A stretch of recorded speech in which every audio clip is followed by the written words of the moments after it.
le changement climatique. Depuis le début du XXIe siècle, personne ne peut plus l'ignorer. Ni lui, ni ses conséquences dramatiques pour l'homme et la planète. Mais à force d'être répété, ce message a fini par se banaliser.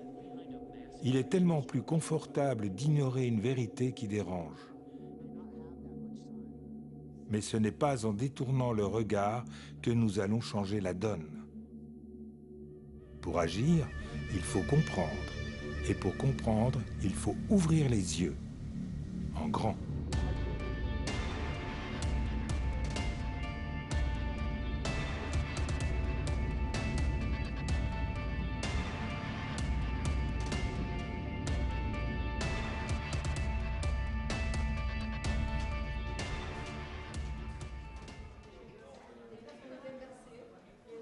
Ils sont 62, originaires de tout le département du Gers.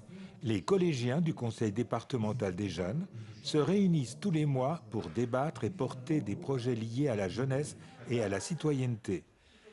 Mais cette réunion est un peu différente. 15 d'entre eux sont sur le point de partir pour l'archipel du Svalbard au nord du cercle polaire. Un projet initié par le président du département à l'approche de la COP 21.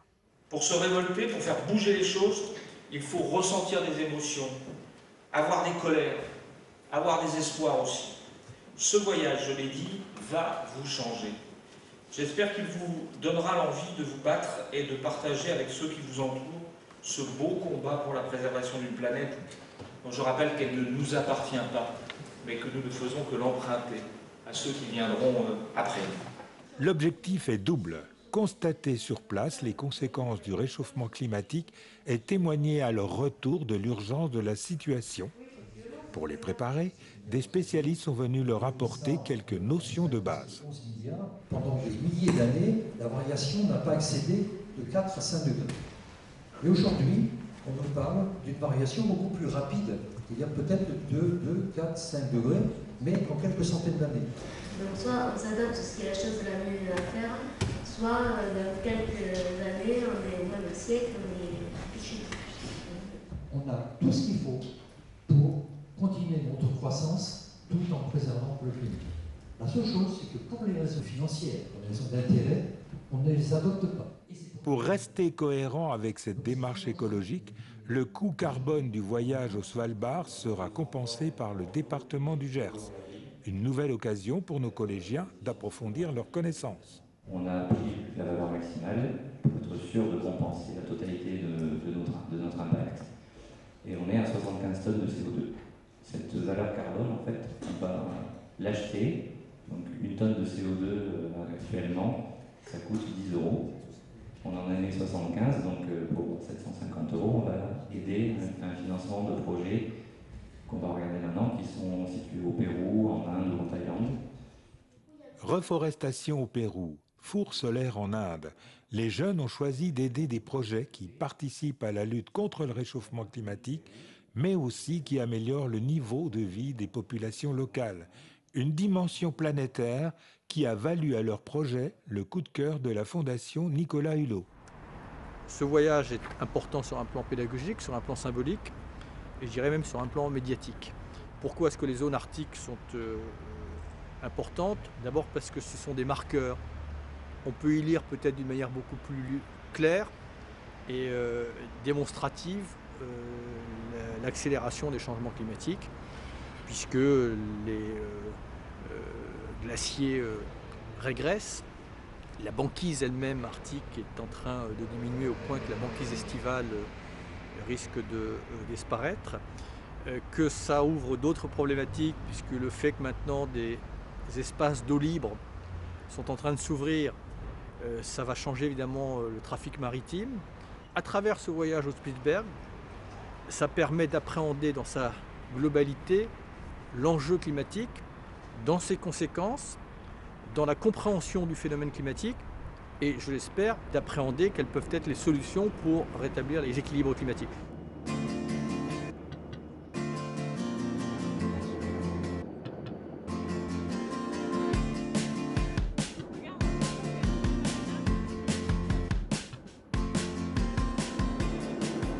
Pour l'instant, on n'a pas vraiment d'idée précise de ce qu'on va voir. Mais c'est un peu l'inconnu. À une heure de l'arrivée, on est hyper impatient de voir des paysages complètement différents des nôtres en France. On va voir des nuages, en fait, on voit pas grand-chose.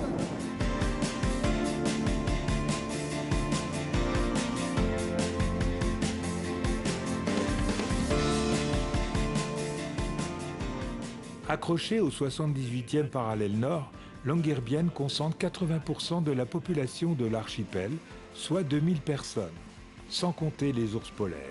Mais le premier que les ambassadeurs du climat aperçoivent est empaillé.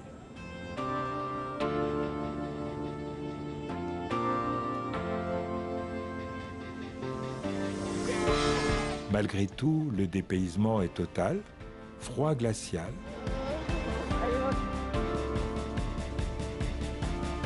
Paysage grandiose.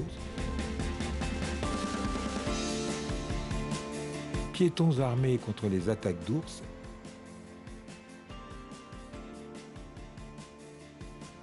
Et nouvelles habitudes à prendre. Pensez à une chose, c'est qu'on ne rentre pas dans les bâtiments avec les chaussures. Il y a toujours un petit sas où on met les chaussures parce que c'est poussiéreux, il y a de la neige, de la boue, etc. Donc 22,09. C'est... Moi. C'est toi? Oui. 22,10. À peine le temps de poser les valises, les voici déjà plongés dans les enjeux du changement climatique. Direction, les hauteurs de Longyearbyen où se trouve le grenier de l'humanité. 800 000 espèces végétales sont préservées par moins 10 degrés au cœur de la montagne. Ce sanctuaire est le pilier du réseau mondial qui compte une vingtaine de sites. Tout récemment, il y en a un qui a été détruit, c'est en Syrie, à Alep. Des Syriens sont venus ici, ça date d'une dizaine de jours. Pour la première fois, le grenier a été ouvert et ils ont récupéré des graines pour pouvoir refaire des plantations en Syrie. Il faut savoir qu'entre 2006 et 2010, il y a eu une sécheresse assez importante en Syrie. Et à partir de 2007, il y a eu 1,5 million de déplacés en Syrie qui venaient de la campagne, sont allés en ville. Donc vous imaginez ces gens déplacés qui arrivent en ville comme ça, ça génère quelques tensions évidemment et d'après certains chercheurs, ça fait partie des choses qui ont initié les conflits en Syrie. Le Svalbard, sanctuaire des semences, mais aussi des connaissances. L'université de Longyearbyen est surnommée l'université de l'extrême. Elle compte près de 250 étudiants venus du monde entier. Parmi eux, Heidi Sevestre. Cette glaciologue française soutient sa thèse 2 semaines plus tard, mais elle a trouvé le temps de recevoir les éco-ambassadeurs. Une des raisons pour laquelle on a une université ici, c'est parce que l'Arctique se réchauffe très rapidement. L'Arctique se réchauffe 2 fois plus vite que le reste de la planète. C'est quand même très très impressionnant. Et donc les glaciers sont vraiment des excellents baromètres du climat. Et comme vous pouvez le voir, on regarde là à pratiquement toutes les régions où il y a des glaciers dans le monde. Et la tendance est plutôt claire, on est dans un retrait généralisé des glaciers. J'ai constaté, seulement en regardant mes vieilles photos de terrain, qu'entre la première fois où je suis allée voir Kronebreen et la dernière fois où j'y étais, donc au mois de mai, seulement en 3 ans, le glacier a perdu quand même 1 km en longueur, ce qui est assez dingue. C'est encore plus rapide que ce qu'on imaginait. Et si le glacier se met à fondre, c'est un gros volume d'eau, le volume d'eau se met à se décharger dans les océans et ça contribue à la hausse du niveau des océans. Montée des océans, mais aussi destruction des habitats, perturbation majeure de la flore. Les impacts sont nombreux et encore difficilement quantifiables.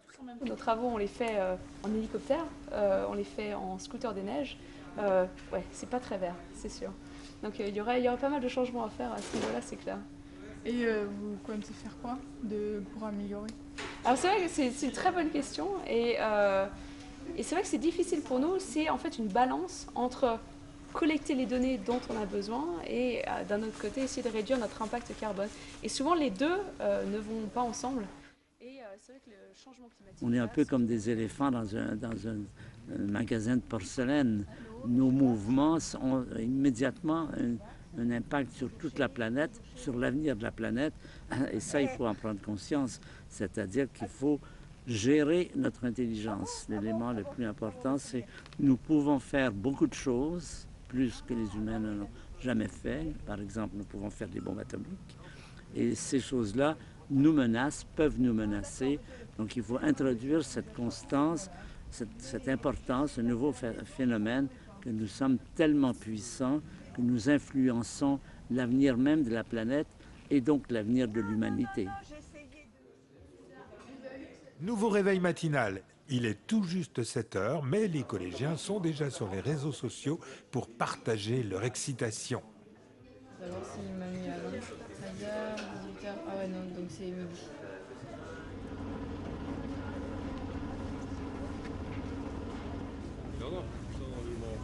Good morning. Welcome aboard MS Langeisen. Le bateau quitte le port de Longyearbyen, direction le glacier Esmark. Les conditions météorologiques n'invitent pas vraiment à l'optimisme. Qu'importe, les jeunes prennent déjà très à cœur leur rôle d'ambassadeur du climat. Il faut se mettre dans la tête, ça va être la fin de l'humanité si on ne change rien. C'est vrai, c'est un peu catastrophique comme scénario, mais si on ne bouge pas, si on continue comme ça, ça va être... C'est pas la fin de l'humanité, c'est la fin du mode de vie qu'on a actuellement. Nous, adultes, on pense à nos parents, ce qu'ils ont vécu après la Deuxième Guerre mondiale et jusqu'à maintenant, c'est génial pour eux, ils ont développé des richesses, etc. Nous, on n'aura jamais leur niveau de vie. Là, de plus en plus, on sent que ça bouge et on sent qu'il y a des choses positives qui se mettent en place de tous les côtés. Juste là, à gauche. On voit bien déjà depuis le début du voyage que dans leur conversation, il y a une forme de prise de conscience. C'est pas leur donner une responsabilité, mais hélas, on leur transmet, nous, des dettes écologiques. Maintenant, à partir du mois de juillet, on a déjà consommé l'intégralité de ce que fournit la planète. En 1960, c'était au mois de décembre que ça arrivait. Donc, je crois que de plus en plus, il y a un consensus pour dire ça. Le problème, c'est que ce sont des décisions difficiles à prendre parce qu'elles peuvent changer notre mode de fonctionnement, de consommation. Bon, il faut pouvoir l'admettre parce que sinon, il y aura des effets considérables.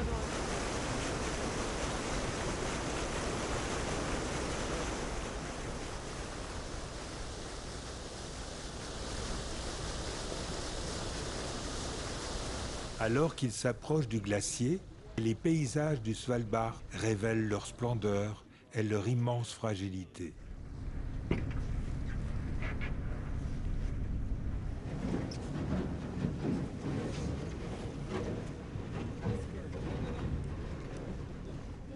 Ça a coupé le souffle, c'est magique. Il n'y a pas de mots pour décrire ça. C'est trop beau. J'arrive pas à réaliser, j'ai l'impression d'être rentrée dans une carte postale, quoi. Appuie sur photo.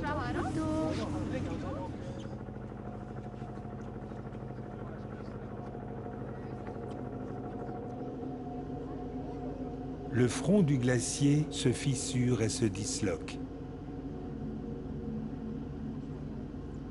Esmark glisse vers la mer et rétrécit irrémédiablement.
Ça fait ville fantôme, je trouve.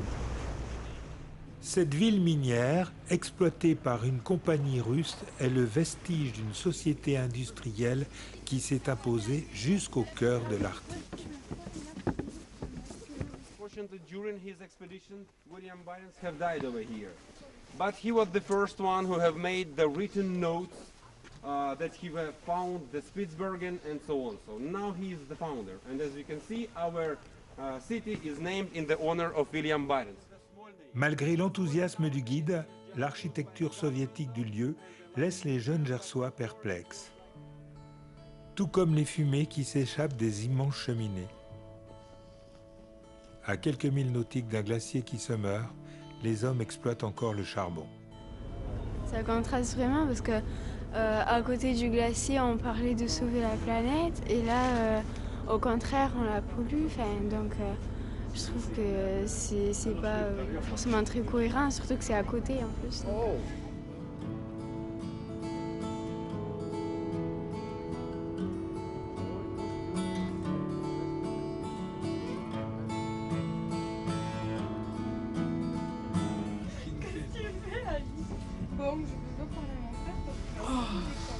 Il y a du wifi ici. Mais oui, mais Non, mais elle une fonctionne fois pas. sur deux, ouais. Tu vois le truc, quoi.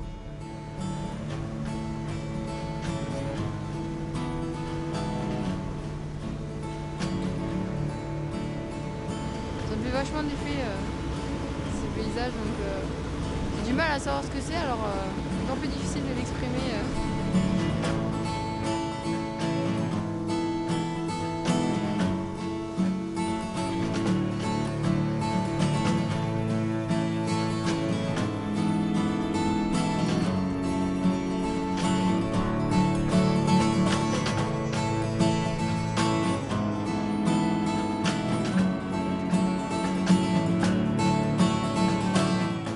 Après l'émerveillement, c'est le temps de la réflexion. Les éco-ambassadeurs se réunissent pour partager leurs impressions et peaufiner leurs propositions de lutte contre le réchauffement climatique. À petite échelle de citoyens, on pourrait faire des gestes plus écologiques. Tout ce qui est recyclage, éviter de gaspiller trop d'énergie, trop d'électricité. Aussi acheter des fruits et des légumes de saison. Par exemple, pas vouloir manger des fraises en plein hiver, quoi. Comme ça, on n'est pas obligé de les importer à l'autre bout du monde ou de les foutre sous des serres, comme en Indonésie, tout ça, en Espagne. Les gens n'ont pas forcément les moyens qui leur permettent d'acheter tout le temps local. Donc, Alix? C'est ça que je veux faire passer au président de la République. Je pense qu'il se soucie trop de l'économie. Qu'on pourrait avoir des produits, il pourrait, je sais pas, baisser les produits comme des graines et monter les produits légumes dans les supermarchés. Comme ça, les gens ils prendraient des graines pour planter dans leur potager. Déjà, il faut qu'on agisse nous au niveau des collèges.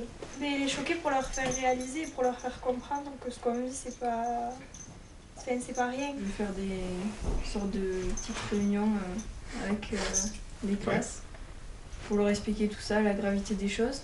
Ouais. Parce que même moi, je m'attendais pas à ce que ce soit si grave. S'acheter un petit van et faire le tour.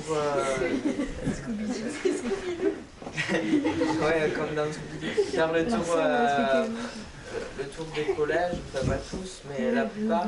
En plus, ça serait original, les gens nous remarqueraient un petit peu partout, ils se souviendraient de nous, c'est le top, c'est... Avec un écran de géant. Tout est lié, en fait. Vraiment tout. À chaque fois s'il se passe ça, il va se passer ça, s'il se passe ça, il va se passer ça. Et il y a tellement de conséquences partout que... Enfin, c'est même pas... On peut plus attendre, quoi. C'est vraiment maintenant qu'il faut faire quelque chose. Au fur et à mesure qu'on attend, c'est de pire en pire et ça va être de plus en plus difficile. J'ai fait une étude où la moitié de la population ne savait pas qu'on allait accueillir la COP21 et ne savait pas ce que c'était la COP21. Donc franchement, aujourd'hui, je pense qu'on manque de ça. Si le jour où l'ensemble de la population aura conscience de ça, de l'urgence, je pense que on pourra faire bouger les choses. Mais le problème, c'est que si on n'a pas d'informations, si on n'est pas au courant, il ne se passera rien. Je suis heureux et fier d'avoir participé à ça. Tout ce que j'entends, toutes vos propositions, toutes vos réactions, moi je les trouve complètement sensées et je trouve qu'elles vont vraiment dans le bon sens. Et voilà, je trouve que vous êtes des gens tout à fait responsables et je suis très content d'avoir participé à ça. Merci.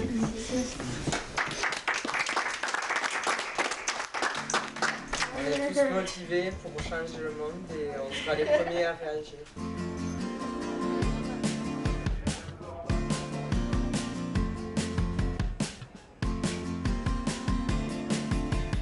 Et cette motivation, ils vont la porter au plus haut sommet de l'État dès leur retour en France. Avant de regagner le Gers, escale à Paris pour une visite de l'Assemblée nationale et une rencontre avec le président Hollande. Dans les salons de l'Élysée, la pression monte. Moi aussi, je stresse. C'est impressionnant, tu vois, de voir le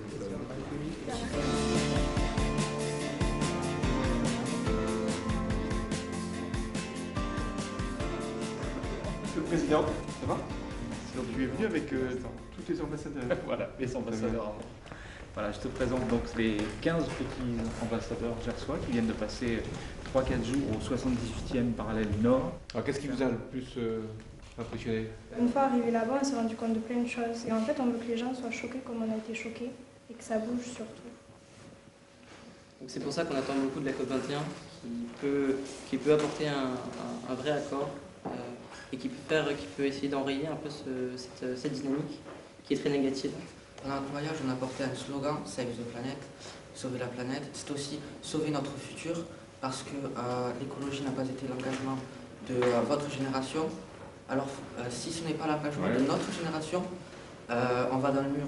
Plus personne ne conteste maintenant ce que les scientifiques pourtant avaient établi depuis des années, qu'il y a un réchauffement. Mais entre la conscience, la révélation et l'action, il peut se passer des années. Donc là, à la conférence de Paris, il faut que cette information, cette conscience, cette volonté se transforme en engagement précis. L'économie, le commerce, la finance, bien sûr, vous vous occupez énormément de tout ça, du chômage, etc. Mais on s'occupe peu de l'écologie et pourtant, sans la planète, il n'y a pas d'économie, il n'y a pas tout ceci. En luttant contre le réchauffement climatique, on va créer une nouvelle croissance. On va créer de nouveaux emplois, on va pouvoir faire apparaître de nouvelles technologies, on va pouvoir avoir de nouvelles industries, on va avoir une agriculture qui va être de meilleure qualité encore s'il est possible et avec des produits qui pourront être regardés comme sûrs. Au nom même de l'économie, au nom même de la lutte contre la pauvreté, de la lutte contre le chômage, on doit faire ce choix pour l'écologie. On voulait vous parler d'un projet aussi auquel on avait pensé et qu'on ne parle pas assez du réchauffement climatique. D'en parler dans les classes, dans les cours, peut-être pas faire une matière, mais l'instaurer dans les différentes matières. On a des matières pour notre histoire, mais on n'a pas de matière pour notre avenir. Il faudrait avoir une matière pour notre avenir. Parce que l'histoire, c'est bien, elle est passée, on peut la... Mais s'intéresser sous la forme d'une matière à l'avenir, c'est effectivement permettre la mobilisation. Très bien. Très bien. Merci. Donc, vous voyez la responsabilité à la vôtre ou non? Oui. Ouais. La vôtre aussi. Oui, et ça, c'est Quand on admet que c'est foutu, c'est là que c'est foutu. Quand on dit non, on va essayer quand même de faire quelque chose parce que personne ne connaît l'avenir, parce que personne ne peut dire si l'humanité va s'en tirer, est-ce qu'elle va être effacée par la 6e extinction ou est-ce qu'elle va s'en tirer, on n'en sait rien. Mais on fait comme si c'était possible. Ce n'est qu'à cette condition que ça peut être possible. Je veux retourner d'où je viens. Pour que les dirigeants prennent les décisions courageuses, il faut qu'il y ait une sorte de pression citoyenne. Que les citoyens de cette planète leur disent qu'il faut agir. Et parmi ces citoyens, bien sûr, la jeunesse. Je suis comme un ovni dans Paris. Inondez les réseaux sociaux, utilisez le monde du web, manifestez-vous sous toute forme, évidemment pacifique, créative, positive, mais dérangez, voilà, interpellez.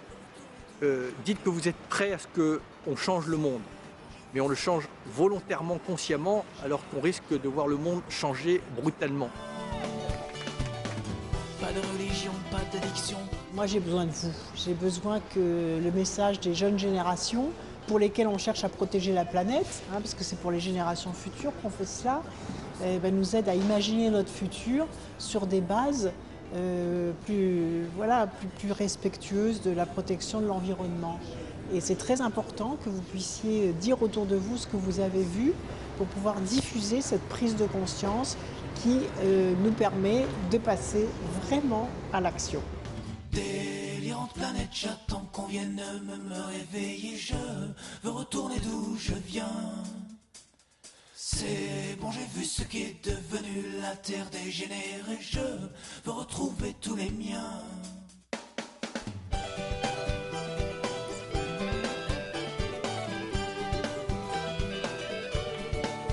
Save the planet. Save the planet. Save the planet. Save the planet. Save the planet. Save the planet. Save the planet. Save the planet. Save the planet. Save the planet. Save the planet. Save the planet.